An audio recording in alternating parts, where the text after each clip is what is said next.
Hello guys, good morning. ये देखो, ये कुछ तो है। ये कौन सा खिलौना है? ओ बिल्डोजर। ये देखो, हमें मिला बिल्डोजर, येलो कलर बिल्डोजर। चलो चलो चलो, हम इसे चला कर देखते हैं।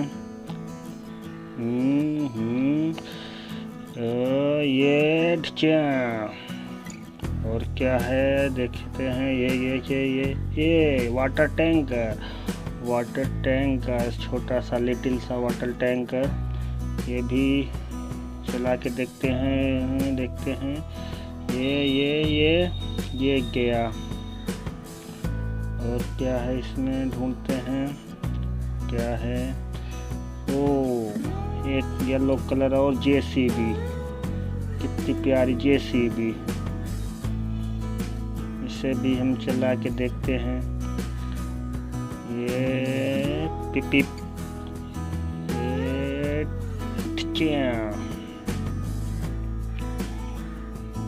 और क्या है ये। वाह, ये तो नेता वाली कार है, वाइट कलर। वाह, मंत्रियों की कार। इसे भी हम देखते हैं चला के। हुई हुई हुई हुई हुई। और क्या है। और क्या है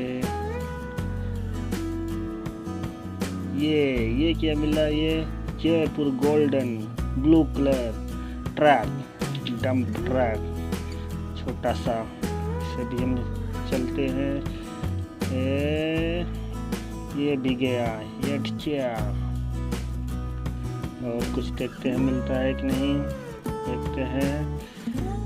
ये क्या है ये देखो, auto rickshaw, yellow colour auto rickshaw, driver के साथ, छोटा सा। पिप पिप पिप पिप। ये देखो, इतने सारे खिलौने हमें आज मिले हैं।